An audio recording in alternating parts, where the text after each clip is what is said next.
না, এটা নাচের হারাম। তাই এটা আমরা কোথা থেকে পেয়েছি? নবী আদম থেকে পেয়েছি। ওই যে আদম আলাইহিস সালামের ঘটনা পড়বেন, আল্লাহ আদমকে বলছে, আদম গোটা জান্নাত তোমার, যাও তুমি আর তোমার বউ স্ত্রী যা ইচ্ছা তাই করো। জান্নাত, গোটা জান্নাত আদম আর হাওয়ার। আর পৃথিবীর আর কোনো মানুষকে আল্লাহ সৃষ্টি করেননি, শুধু আদম আর হাওয়া, জান্নাতের গোটা মালিক তারা। আল্লাহ শুধু একটা কথাই বললেন, খবরদার ওই গাছের কাছে যেও না। কি বলেছিল? ওই গাছের কাছে যাবে না। গোটা জান্নাত ওর, আরো গাছ ছিল জান্নাতে, অজস্র গাছ ছিল, মধুর নদী ছিল ওখানে, দুধের নদী ছিল, গোটা জান্নাত। শুধু একটাই বলেছে গাছের কাছে যাবে না। আদম করেছে কি? কথা বলেন। সব ভুলে গেছে, গাছের কাছে গিয়ে আগে বসে আছে দুজনে। আর হাওয়া মেয়ে মানুষ, ওই যে আদম খান খান খান, জান্নাত পেয়ে যাবো, খান চিরস্থায়ী হয়ে যাবো, গিয়ে ফুসলাচ্ছে। মানে মেয়ে মানুষটা পুরুষ মানুষকে বিভ্রান্ত করে, তার এটা একটা দৃষ্টান্ত। গিয়ে বলছে খান আদম খান, কোনো সমস্যা নেই, খান না, আল্লাহ নিষেধ করেছে। আর শয়তান এসে বলে দিয়েছে যে তুমি এটা খাও, এই গাছের ফল খাও, তুমি চিরস্থায়ী হয়ে যাবে, চিরস্থায়ী জান্নাতে হয়ে যাবে। আর হাওয়া ওই তো লোভী, কথা বুঝলেন না ভাইজান? মেয়ে মানুষ, তাকে প্রলোভন দেখেছে, ওই শয়তানের ধোঁকা খেয়ে আদমকে এসে বলছে যে খান না আদম, খান খান, আমরা জান্নাতি হয়ে যাব। আরে তুই জান্নাতেই তো আছিস, ও জান্নাতেই আছে, আবার জান্নাতে চিরস্থায়ী হয়ে যাবে। আল্লাহ বলছে যাবি না, শয়তান এসে বলছে তুই যা, গেলেই তুই এটা হয়ে যাবি। তার মানে বোঝা যায় মেয়ে মানুষের ফিতনা অনেকটা ভয়ঙ্কর, এবং তাদের প্রত্যেকটা কথাই যে আপনাকে সম্মতি জানাতে হবে, এটা আপনি আজ পর্যন্ত বুঝতে পারলেন না। কোন যুবককে মেসেজে মেয়েটা বলেছে যে তোমাকে আমি অনেক ভালোবাসি, ও পাগল। আরে বেটা তুই যা, তোকে ন্যাংটাকে ছেড়ে দেবে। এই ঘটনা বুঝতে পারে না। আরে ওরা যা বলবে উল্টো বিশ্বাস করতে হবে। দেখো না, ক্লাস 8 থেকে প্রেম ছিল মেয়েটার সঙ্গে, অ্যাফেয়ার চলছিল। কোন ক্লাস থেকে? 8 থেকে, ক্লাস 8 থেকে। মেয়েটা যখন কলেজে গিয়েছে ফার্স্ট ইয়ার, এসে বলছে যে বাবা আমার বিয়ে লাগিয়েছে। কে? ছেলেটার সঙ্গে 4 বছর সম্পর্ক ছিল। মেয়েটা এসে বলছে, তার গার্লফ্রেন্ড এসে বলছে আমার বিয়ে ঠিক হয়ে গেছে। আর একটু কাঁদো কাঁদো ভাব নিচ্ছে, কিন্তু মনের ভিতর থেকে অনেক খুশি। কেন? যাকে বিয়ে করবে ওই স্কুল টিচার, ও বাক বাক খুশি আছে না ভাইজান? ছেলেটা বলছে বলো কি? বলছে আব্বা বলেছে যে তোমার সঙ্গে বিয়ে দিবে না, যদি বিয়ে দেয় চাকরিওয়ালার সঙ্গে বিয়ে করতে হবে। তো ও তো গেলো ফার্স্ট ইয়ার, ও বাপ চাকরি পাবে এখন? কথা বলেন। ও তো মাস্টার্স কমপ্লিট করেনি, ওকে মাস্টার হতে পারবে? কথা বলেন। তোমাকে ধোকা দিয়ে চলে যাচ্ছে, তুমি বুঝতে পারছো না। তোমাকে বোঝার দরকার ছিল। ওই যে আদম আর হাওয়ার ঘটনা মনে রাখবে, আদম খান খান, এই কথাটুকু মনে রাখবেন, যেটা আপনাকে যা বলছে উল্টো করতে হবে। এই সময়তে পদস্খলন করলে হবে না। আর আমরা তো আদম সন্তান, যা বলবে তারই উল্টো করব, এটা নিশ্চিত। আপনাকে মেয়ে মানুষের নাকে দড়ি দিয়ে ঘুরিয়ে নিয়ে বেড়াবে, আপনাকে 10 বার ধোকা দেবে। তারপরে যদি একবার মেসেজে রিপ্লাই দেয়, আপনি আবার ফিদা, মনে হয় একটু কোনো কিছু ছিল, বা আছে না নাই? কথা বলেন। কত কেস, হাজার হাজার কেস।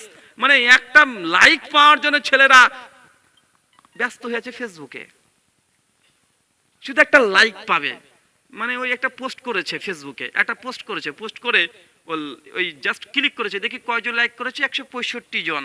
তবে লাভ রিয়াক্ট খুঁজে বেড়াচ্ছে, দেখে দিন এর মধ্যে কেউ আছে কিনা। কোনো মেয়ে যে লাভ রিয়াক্ট দিয়েছে, ও তো মনে করছে জান্নাতে অর্ধেক পা ঢুকে ফেলেছে, বাঁচেন না? কথা বলেন। আর কেউ যদি কমেন্ট করে, ও ভাবছে যে কাজ হয়ে গেছে। কোনো মেয়ে কমেন্ট করেছে, সরাসরি মেসেঞ্জারে গিয়ে নক, আসসালামু আলাইকুম দিনী বোন। মানে যে দাঁড়িয়ালা হুজুরা এই কাজ করছে। মানে যখনই দেখছে কোনো মেয়ে তার মেসেজ, তার কমেন্টে গিয়ে একটা কমেন্ট করে দিয়েছে, আর সঙ্গে সঙ্গে মোবাইলে মেসেজ ঢুকছে, মানে মোবাইল বলতে মেসেঞ্জারে চলে যাচ্ছে, আসসালামু আলাইকুম দিনী বোন, কেমন আছেন, কোথা থেকে বলছেন, বা আছেন না? কথা বলেন। অনেক আমাদের যুবক ভাইয়েরা আমাদেরকে প্রশ্ন করছে যে ভাইজান, যদি আমি কোনো মেয়ের সঙ্গে ফেসবুকে এমনি কথা বলি শরীয়ত নিয়ে, তাকে দিন শিখাতে চাই, এটা কি জায়েজ হবে? আমি অন্য কোনো গল্প করি না, শুধু কোরআন হাদিস নিয়ে আলোচনা করি, জায়েজ হবে? তোমার জায়গা নাই, মানে ওরা জায়গা নেই। মেসেঞ্জার এখন মেয়ে মানুষকে দিন শিখাতে হবে, মানে ওর কত বড় শখ। মানে এখনো জায়গা নেই এলাকাতে, যে ওর বাড়ির পাশে মেয়েটা ঘুরে বেড়াচ্ছে, নামাজ পড়ে না, পর্দা করে না, কিছু নেই, বাড়ির পাশের মেয়েটাকে কোনোদিন বললো না। কোথায় কে কলকাতার হাওড়া হুগলি বসে আছে, ওকে একটা মেসেঞ্জারে নাকি ওকে ওরা শিখাচ্ছে, অথচ ওই ঠিক মতো নামাজ পড়ে না। আছে না ভাইজান? এ হচ্ছে নেক্সট সূরাতে শয়তান। কি বললাম? নেক্সট সূরাতে শয়তান। যুব সমাজ তরুণ সমাজ এই রোগে সবচেয়ে আক্রান্ত। আগে এই জিনিসগুলো এতগুলো ছিল না, বর্তমান প্রেক্ষাপটে আমাদের এই সোশ্যাল মিডিয়া আসার কারণে এত লক্ষ কোটি সমস্যায় জর্জীর্ণ, যেগুলো সমাধান করা খুব কঠিন। নিজের ঈমানকে ধরে রাখা খুবই কঠিন, কেন আলেম থেকে সাধারণ জনতা পর্যন্ত কেউ এই ফিতনা থেকে আজকে রেহাই বা বেঁচে থাকার সুযোগ হারিয়ে ফেলেছে। আমরাও মোবাইল চালাচ্ছি, একটা বক্তৃতা শুনছি, দেখেন আব্দুর রাজ্জাক বিন জুবের, খুব কঠিন বক্তৃতা দেয়, একদম ভয়ঙ্কর, মানে কথা বললে মনে হচ্ছে পাঁচের মাছের ভেঙে চলে যাচ্ছে। মানে এমন ভাবে কিছু কথা বলে, মানে এমন ভাবে শুরু করবে টান, মানে টান বলে ওই গজল টান নয়, তো কা পুরুষের বাচ্চা কা পুরুষ চললো, এক কা পুরুষের 14 গোষ্ঠীর নাম ভুলে গেল। যখন এইভাবে বলছে যে তুমি মুসলিম মেয়ে, তুমি মুসলিমের মেয়ে, তুমি পর্দা করবে না, মানে তুমি কা পুরুষ যখন শুরু করেছে, ওই সময় একটা ন্যাংটা মেয়ে মোবাইলে অ্যাড দিয়ে চলে যাচ্ছে, আছে না ভাইজান? আছে না? ইউটিউব চলছে, কোরআন তিলাওয়াত চলছে, শুনছেন, হঠাৎ করে এসে অমিতাভ বচ্চন এসে একটা গাড়ি বিক্রি করে চলে যাচ্ছে। আপনি দেখাচ্ছে বক্তৃতা শুনছেন আমাদের, হঠাৎ করে এটা কে একটা ফেয়ার লাভলি বিক্রি করতে চলে এসেছে। কি প্রয়োজন রে ভাই? ডাক্তার জাকির নায়কের বক্তৃতা চলছে, পাশ থেকে টুক করে একটা সালমান খানের কি মুভি এখন রিলিজ পাবে, তার একটা প্রোমো ভিডিও দিয়ে দিচ্ছে, বা আছে না নাই কথা বলেন? এখন অনিচ্ছাকৃত ভাবেই আমাদের দৃষ্টিতে কয়েকবার পড়ে যায় কি যায় না, আর একটু যে শয়তান চেপে তার দেখে নে না কি আসতে, দেখে নে একটু। আমি তার ইচ্ছা করে সার্চ করিনি, চলে এসেছে, আল্লাহকে বলে দেবো নাকি, মানে আমি তো ইচ্ছা করে ঘাটাঘাটি করিনি, আর চলে এসেছে, দেখে নিয়েছে 4-5 সেকেন্ড, আছে না নাই কথা বলেন? মানে এই সমস্যায় ফিতনা এত ভয়ঙ্কর, এত তীব্র, এটা খুব কঠিন।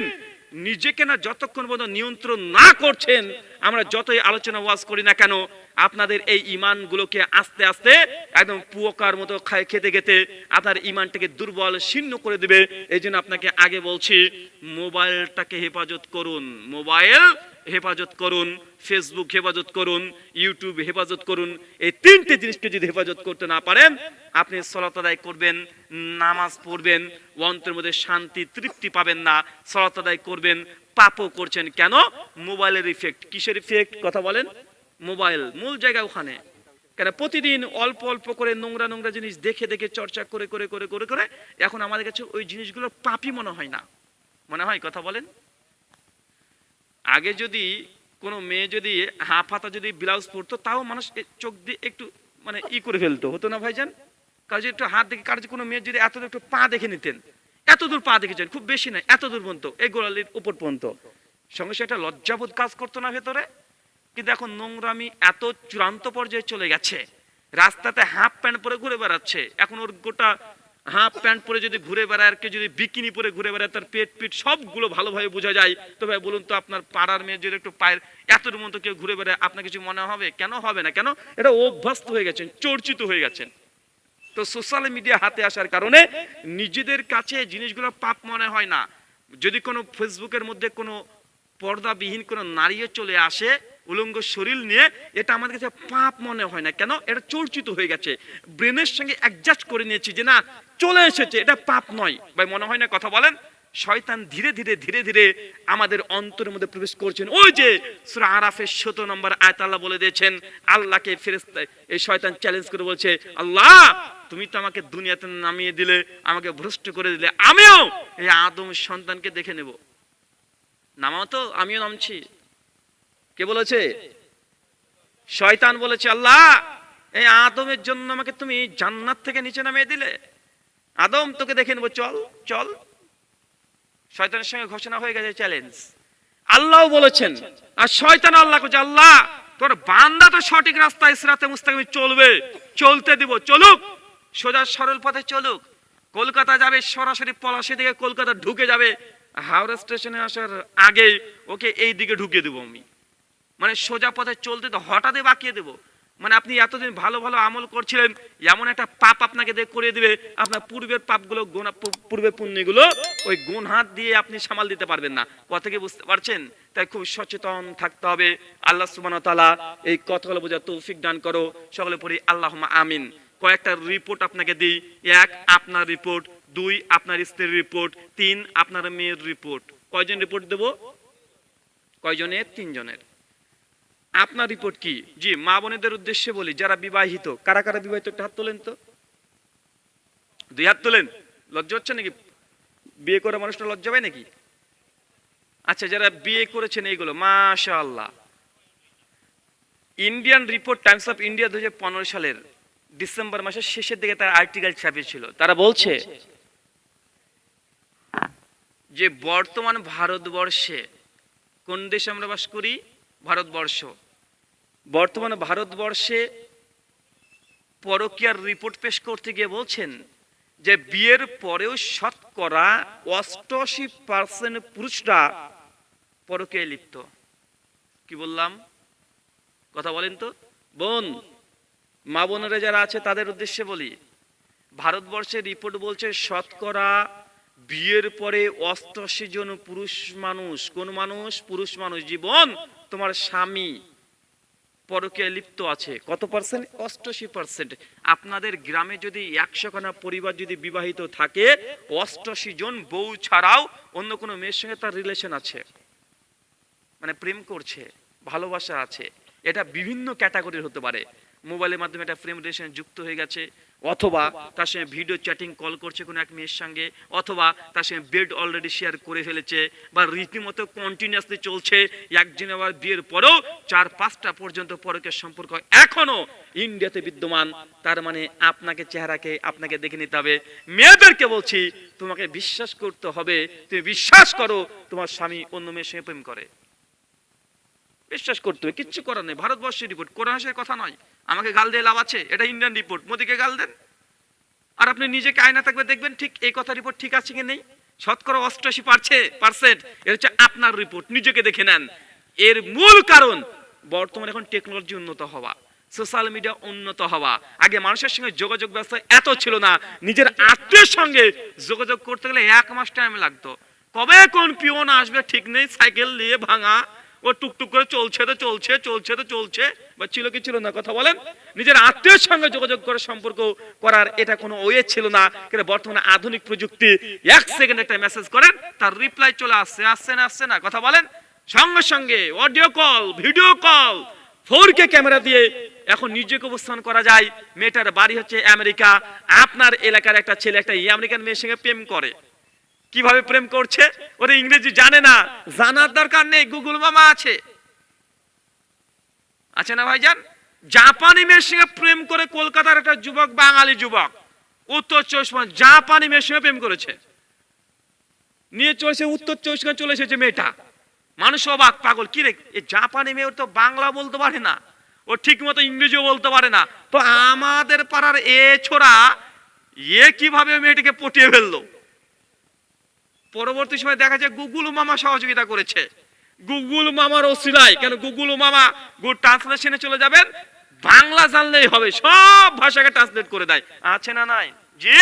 তার মানে এই সোশ্যাল মিডিয়ার কারণে গোটা বিশ্ব জগতে পরকীয়াতে সবচাইতে ভারতবর্ষে মোটেও কম নেই। ভারতবর্ষের রিপোর্ট, দিল্লির রিপোর্ট, আমাদের দিল্লির রিপোর্ট বলছে প্রত্যেক 15 মিনিটে ভারতবর্ষে এখন একটা করে নারী ধর্ষণ হয়। কয়টা বলেন তো ভাই? প্রত্যেক 15 মিনিটে। আমাদের আসা কতক্ষণ হলো? প্রায় 1 ঘন্টা হয়ে গেছে। মানে গোটা ভারতবর্ষের কোনো না কোনো এক জায়গাতে টোটাল 4টে মেয়ে এখন ধর্ষিতা হয়ে গেছে, ধর্ষণ হয়ে গেছে, কিচ্ছু করার নেই। 4 জন, কয়জন? কথা বলেন। আপনার এলাকাতে হতে পারে, দিল্লিতে হতে পারে, রাজস্থানে হতে পারে, হয়ে গেছে। এগুলো ভারতের কোনো না কোনো জায়গাতে প্রত্যেক 15 মিনিটে 1 জন করে নারী ধর্ষণ হচ্ছে। যুগটা বা এই সময়টা আপনার জন্য, আপনার স্ত্রীর জন্য, আপনার মেয়ের জন্য কত ভয়ঙ্কর বুঝতে পারছেন? জি। আল্লাহর নবী এই জন্য মেয়েদের প্রসঙ্গে বলেছিল, এই পরে আসছি দ্বিতীয় আর একটা রিপোর্ট। ভাই, তোমার বউটা রিপোর্ট জানো? ওই যে বান্দিক আছে আমাদের, ওদের রিপোর্ট জানেন? ঠিক পরকীয়াতে মেয়েরা পিছিয়ে নেই, খুব গর্ব করে ভারতবর্ষের সরকার বলছে। এই জন্য পরকীয়া এখন লিগ্যাল করে দিয়েছে না ভাইজান? ইন্ডিয়ান ল অনুযায়ী পরকীয়া এখন লিগ্যাল নয়, বৈধ নয়, বৈধ। ইন্ডিয়ান রিপোর্ট বলছে যে মেয়েরাও আমাদের ভারতবর্ষে অনেক উন্নত হয়ে গেছে, শুধু পুরুষ নাই, ছেলে এবং মেয়ে সমান সমান। এই জন্য মেয়েরা এখন অনেক উন্নত হয়েছে, এগিয়ে গিয়েছে। শতকরা 77% মেয়েরা বিয়ের পরে প্রেম করে। জি ভাই, তোমার বউ প্রেম করে, বিশ্বাস করেন আপনার বউ প্রেম করে? করতে হবে আপনাকে, যদি না করেন আপনি বোকা। আপনি ভাবছেন বউটা কিছু তো বুঝে না, ফেসবুক সব বুঝে, কিছু বুঝার দরকার নয়, ভিডিও কলে চাপ দেওয়া তো জানে। কথা বুঝতে পারছেন না ভাইজান? বউটাকে ফেসবুক খুলে দিয়েছেন, হোয়াটসঅ্যাপ খুলে দিয়েছেন, আপনি ভাবছেন যে আপনার সঙ্গে যদি মেসেঞ্জারে ভিডিও কল করে আরো 5 জনের সঙ্গে করে, এটা বিশ্বাস করতে যদি না করেন আপনার চাইতে মূর্খ পৃথিবীর বিশ্বে আর কেউ নাই। হ্যাঁ, ফেসবুক কি হুজুর ব্যবহার করব না? হুজুররা সব উল্টা পাল্টা বকে। জি করবেন। জীবন তোমাকে শিখিয়ে দিই, তোমার স্বামীর যদি ফেসবুক প্রোফাইল থাকে, তোমার নামে ফেসবুক খোলার দরকার নেই, ওই স্বামীর পেজের অ্যাডমিন হয়ে যাও। অ্যাডমিন মানে বুঝেন না ভাইজান? অথবা স্বামীর ফেসবুকে জিমেল আইডি আর পাসওয়ার্ড তোমারও জানা থাকতো, যখন তখন যেন তুমি ঢুকে চেক করতে পারে। মানে একটা ফেসবুক স্বামী স্ত্রী উভয়কে ব্যবহার করতে হবে। কি বললাম? কি বললাম? ফেসবুক আপনার জন্য ব্যবহার করা বৈধ হবে যখন আপনি স্বামীর অ্যাকাউন্ট স্ত্রী ব্যবহার করছে, স্ত্রী স্বামীর অ্যাকাউন্ট ব্যবহার করছে, মানে একটা অ্যাকাউন্ট দুইজন চালাবে। কথা কি বুঝতে পারছেন? একটা খাট দুজন চালান না, দুজনই তো আছে, একটা বাড়ি দুজনের, সবকিছু একটা। তো আপনার ফেসবুক আইডিও হবে একটা, স্বামী স্ত্রী একটাকে ব্যবহার করবেন, তাহলে রিস্কটা অনেক কমে যাবে। কথা কি বুঝতে পারলেন? এটা হচ্ছে সলিউশন। যে আপনার পরিবারকে যে রক্ষা করতে না পারেন, আপনি ধ্বংস হয়ে যাবেন। মানে আপনার বউটা এখন পরকীয়া করে, এটা আপনাকে বিশ্বাস করতে হবে। শুকরিয়া, জাযাকাল্লাহু খায়রান। আপনাকে দুটো রিপোর্ট পেশ করলাম। এখান থেকে বাঁচার উপায় একটাই, বোনদেরকে বলি, স্বামী যদি পার্সোনাল যদি পাসওয়ার্ড ফেসবুকে না দেয়, জেনে রাখবা তোমার স্বামীর খবর আছে। আর আপনি আজকে বউকে বলবেন, দেখি তোমার ফেসবুক দেখি, পাসওয়ার্ড দেখি, পাসওয়ার্ড নিয়ে নেবেন, মেসেঞ্জার চেক করবেন। কথা কি বুঝতে পারছেন? যদি চেক করতে না দেয়, ডাল মে কুছ কালা হে, বুঝে নিবেন। কি বললাম? কথা বলেন। যদি পাসওয়ার্ড চেক করতে না দেয়, নিশ্চিত 2 নম্বরে কিছু আছে। আপনার স্ত্রীটা আল্লাহর ওলি না, ওখানে জান্নাত থেকে হুর নেমে আসেনি দুনিয়াতে, ফেরেশতা না। কথা কি বুঝতে পারছেন? তার জন্য অবশ্যই আজকে গিয়ে বোর ফেসবুকের পাসওয়ার্ড আগে নেবেন। কি নেবেন ভাই? দেখে কি বলছি, আপনার স্ত্রী ফেসবুকের পাসওয়ার্ড আজকে নেবেন, মেসেঞ্জার চেক করবেন। জীবন তুমিও একই কাজ করবা। তোমার স্বামীরা আজকে বলে আগে পাসওয়ার্ড দাও, পাসওয়ার্ড দাও, নাহলে আজকে খেতে দেবো না। পাসওয়ার্ড না দিলে আজকে কিচ্ছু কাজ হবে না। জি বুঝতে পারছেন? শুকরিয়া, জাযাকাল্লাহু খায়রান, বারাকাল্লাহু ফিকুম। প্রশ্ন উত্তর পর্ব করব না চলে যাব? করব। জি আপনি পড়েন, আমি উত্তর দিই।